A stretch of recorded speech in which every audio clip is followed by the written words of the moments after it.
Hey world, what up? We're gonna jump here with the topic of conversation today, joining back LeBron James and the LA Lakers.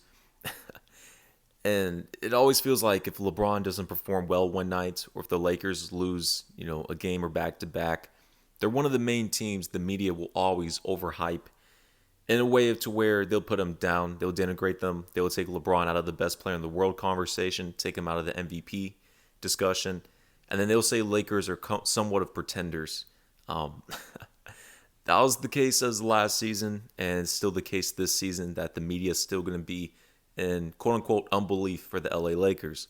I've had my position with you guys, it's still going to stand. The LA Lakers will win the 2021 NBA championship. I already had that booked, and it's going to happen. But as we're in the middle of the season, actually not even the middle of the season, what am I saying? As we're in the beginning of the season, pretty much a quarter in within this 72 game season, the Lakers right now are a third seed in the Western Conference. They do have a 15-6 record, and they're one game behind the LA Clippers for the first slot in the West. I've always expected and I predicted the LA Lakers will be finishing with the top seed in the Western Conference. As more games are going to progress, we're going to see more of that difference of different games behind of different teams. The top two teams I do have in the West are the LA Lakers and as well as the LA Clippers. I fully expect them to finally be in the Battle of LA during the Western Conference Finals. So that's something that's going to be, you got to keep your eye on. Surprising team, the Utah Jazz, at a second seed in the Western Conference at a 15-5 record. Big kudos to them.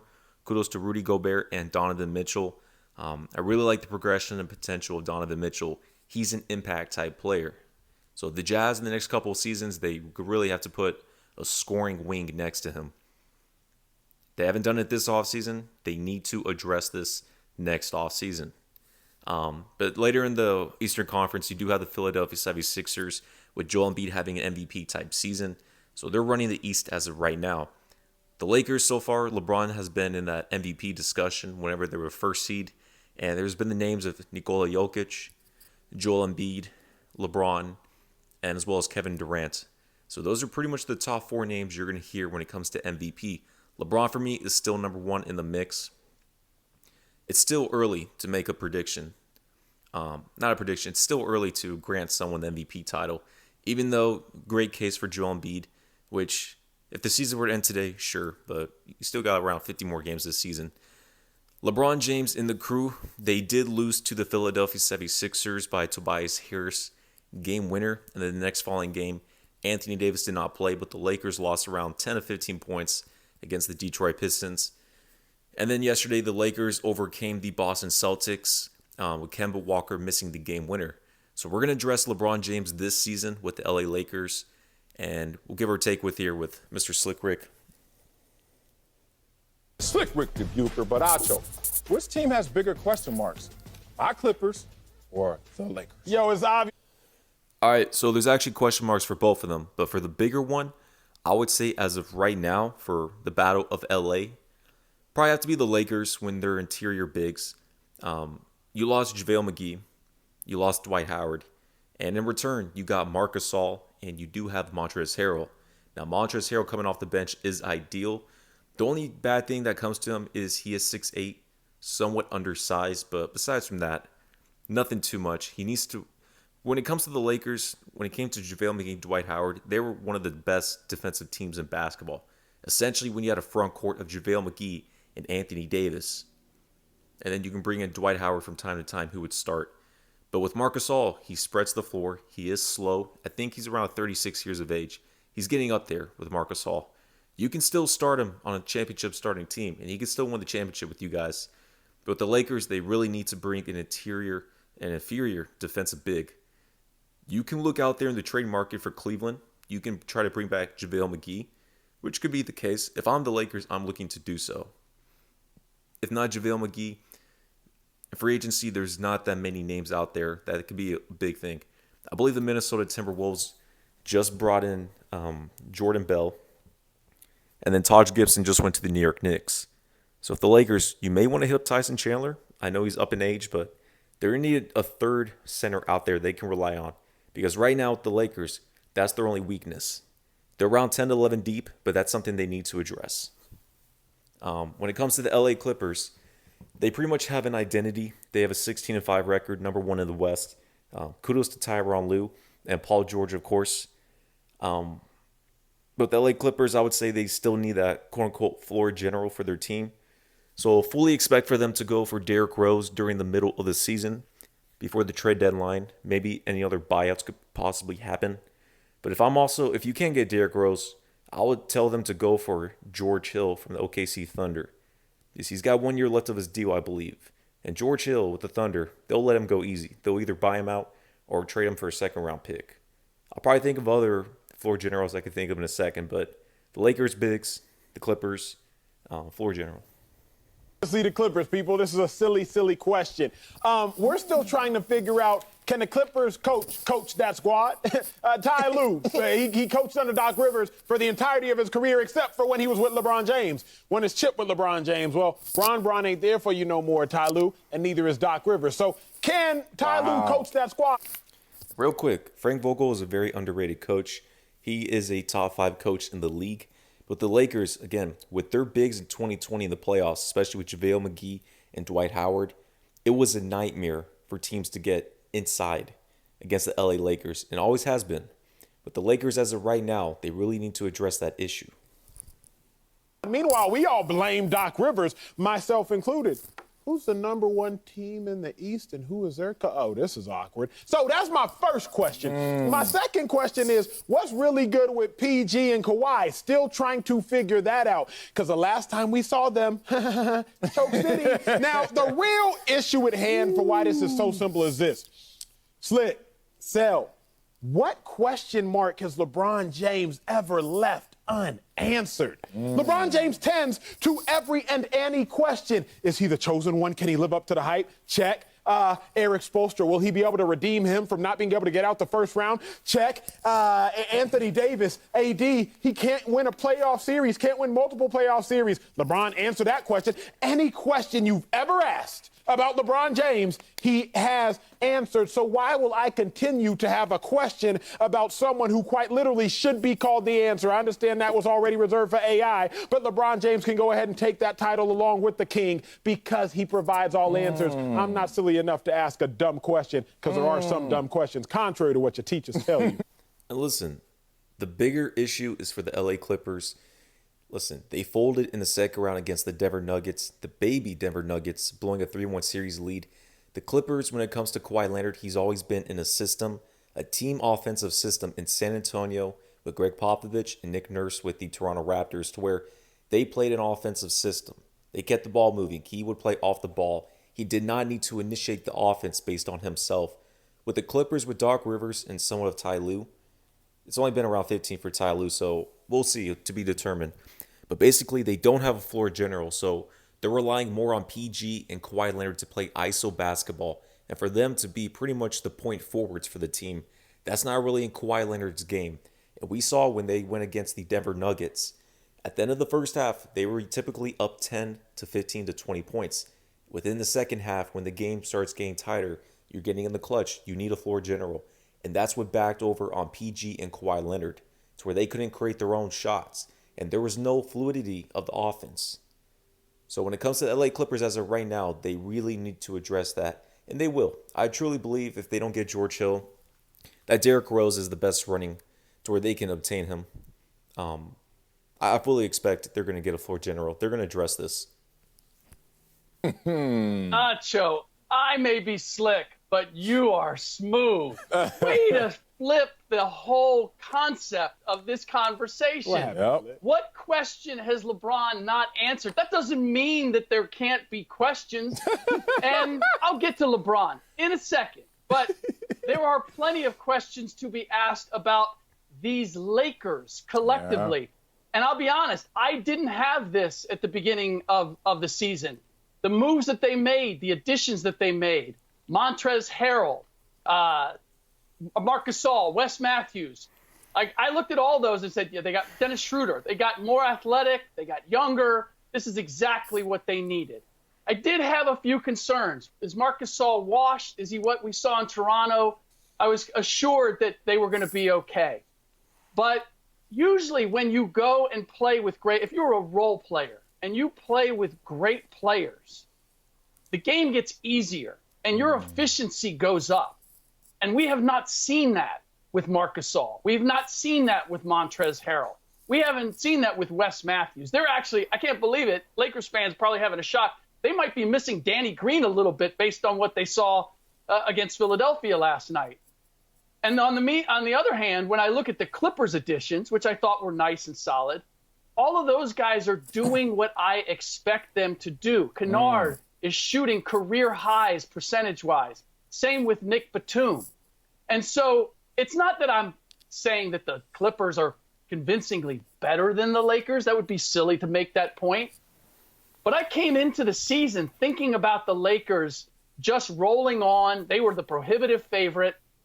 And then over these 18, 19 games, I've looked at it and said, well, the record looks nice, but those additions are not helping. And who have they beaten? There's only one quality team that they've beaten. It's a gaudy record. The Milwaukee Bucks are the only quality team. They haven't played a whole lot, but still. They beat the Boston Celtics. The Celtics will be a top 3 team in the East and could potentially be in the NBA Finals. Only quality team that they've beaten. So at this stage, I feel as if, good or bad, I know what the Clippers are.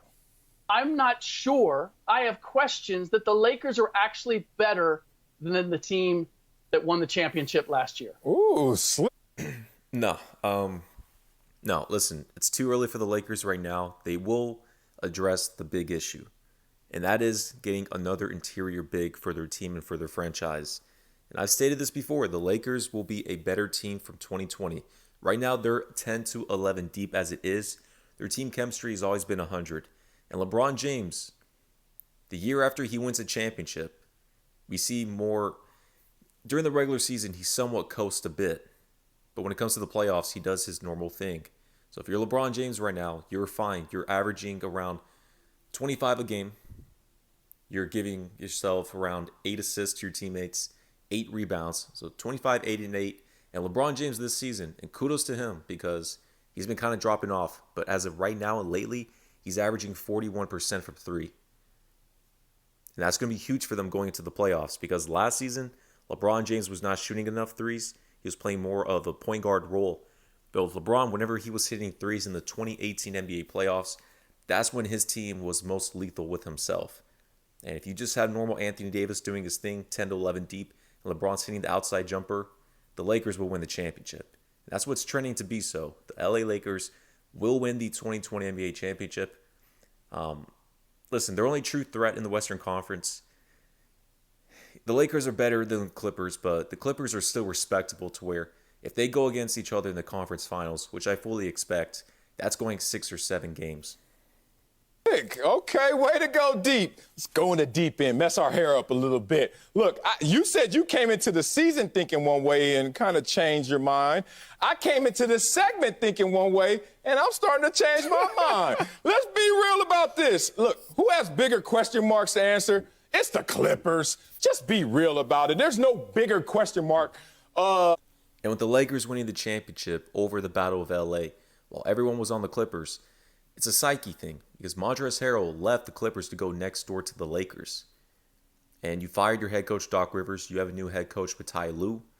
So and with Kawhi Leonard folding the way he did, some players out there, chemistry is not 100, and they may question Kawhi and PG again in the playoffs deeper, especially if they were going against the LA Lakers. LeBron James has 4 NBA championships. He's been to 9 out of the 10 NBA finals. LeBron knows what he's doing. His team's going to trust him. They're going to get far in the playoffs. They understand that. So if anyone who needs concerns as of right now, big picture is going to be the Clippers overall. But Clippers are off to a great start. Same thing with the Lakers. Not much of a topic of conversation, to be honest. Can the Clippers break through this glass ceiling of the second round? Let's just be real about this. The middle round games, the Clippers up 3-1 in the series. Can they break through? Can they hold a lead? Those are the biggest question marks. But Slick, you got me thinking now these Lakers got questions as well because there are no perfect champions. Let's talk about this team right here in the Los Angeles Lakers. You would think that they're world beaters because of their record, best record in the NBA, best point per game differential in the NBA, top 7 scoring offense, which means they're 7th, and 2nd on defense. However, when you start to look at who have they beaten, and the Lakers are 2-4 against the top 6 seeds this season, including the loss to the 76ers last night. Lakers are 0-3 against top 6 seeds from the West. Lost to my Clippers, lost to the Blazers, lost to the Warriors, whatever. Okay, but my Clippers, 4-2 against the top 6 seeds this season, all from the West. Point is, when you see a Lakers team that now has lost a game on the road, you see a Lakers team that is 4-4 at home, so I don't even know how it's going to play out in the postseason, but no home court advantage. As much as I look at the Clippers, and I say they have this global question to answer. Can they make it to the Western Conference Finals despite their talent level? I'm looking at the Lakers like, okay, try and mail this one in, saying we're champions from last year and we got better additions. If it's not adding up to being a greater team, sounds like they have some question marks. Listen, the Lakers 10-11 deep, they're fine. LeBron and AD, you can trust. Their coaching, Jason Kidd, Lionel Hollins, I believe he's still there, and Frank Vogel, you can trust. When it comes down to their bigs, it's not going to be a big deal as of for right now. In the playoffs, they usually sat JaVale McGee and Dwight Howard anyways, and they pretty much went small. Pretty much is going to be the same thing with different matchups in the playoffs. So AD is going to be playing more of the 5. Montrezl Harrell, of course, will be getting some minutes as well. So the Lakers are fine. They just need to address that big issue.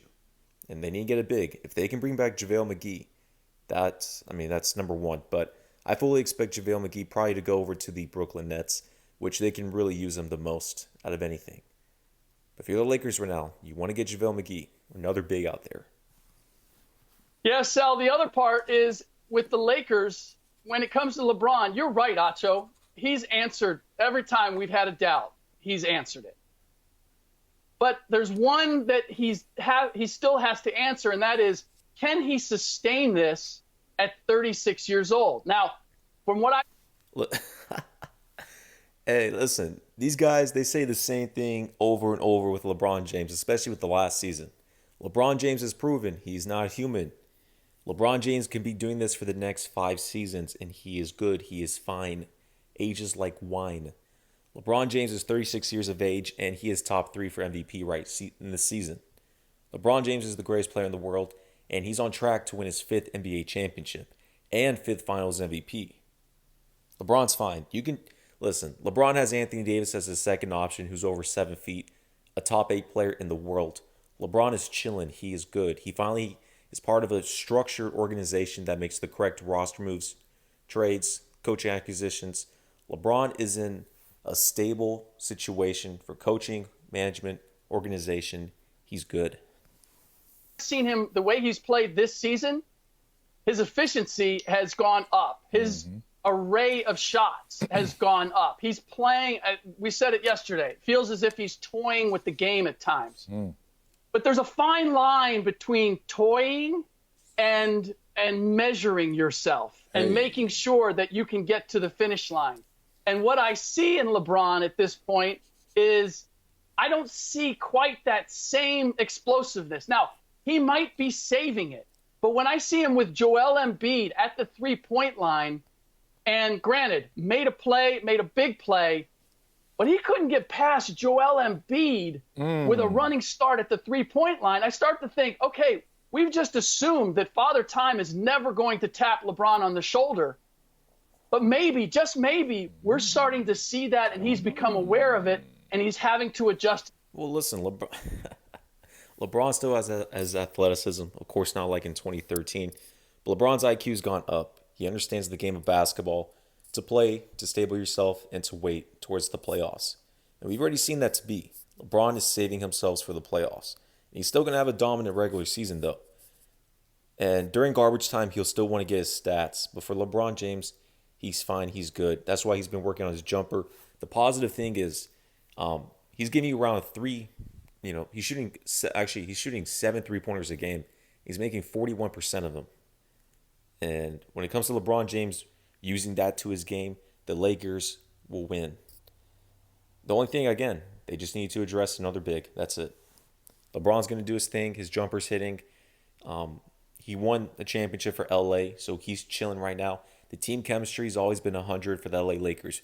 Back in 2020 and back in here into 2021, their chemistry has always been 100. You never heard any toxicity. You never heard anything bad with the coaching, Frank Vogel, or the team. They've always been a unit, and they continue will to be so. His game. It doesn't mean that he can't be great, but he might not be all that we've seen of LeBron. Here's my it would be one thing, Acho. Go ahead. One thing, last thing. It would be one thing if I was the only one who had questions.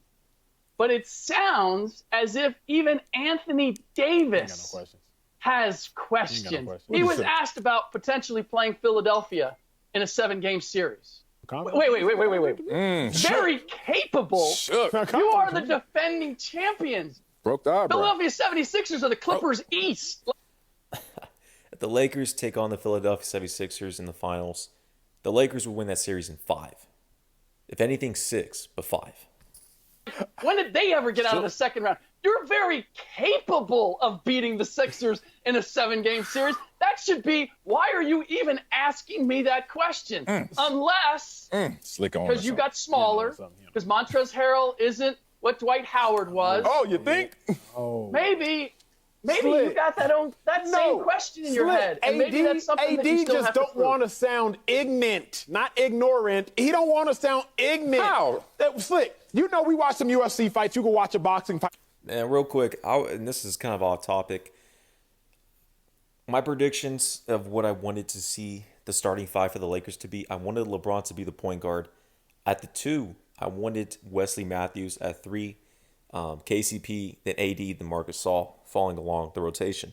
I'm shocked that Frank Vogel hasn't attempted or tried it out. He did during the preseason, but with Dennis Schroeder coming into the picture, he pretty much demanded that he needs to start for the team. And I think that's kind of hindering the Lakers for their team as of right now. Anthony Davis is not getting as much touches. And for LeBron James pretty much to give you around 19 field goals a game and AD is only giving you 17, it needs to be flip-flop.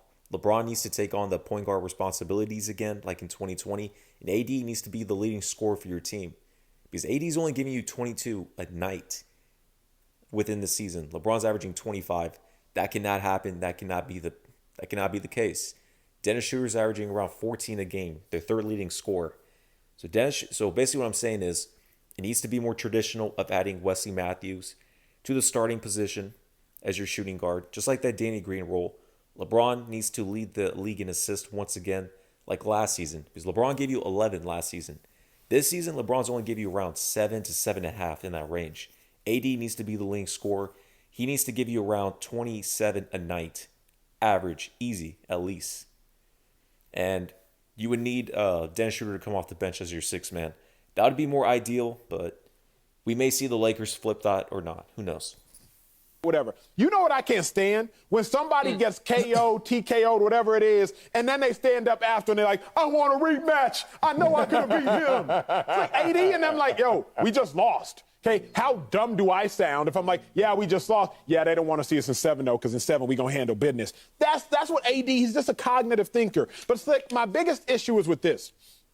You can't tell LeBron or ask LeBron, hey, I don't know if you can sustain, but then be mad at him when he's not going all out. It's a contradiction. Marcellus ran track, national champion, Slick, in case you've never watched and the show, record holder. He tells you every show. Aware. So, thank you. E-Man, well aware. We're all well aware. Now, Slick. Al Bundy. Now, Slick. Yes. In some of these meets, what Marcellus's coach probably told Marcellus was, hey, don't go all out in prelims. Just make sure you qualify for finals. Right? Like, don't go all out. Just make sure you qualify. Yeah. Now, Marcellus's track coach can't then be mad at Marcellus after Marcellus qualifies for being like, hey, why didn't you run any faster?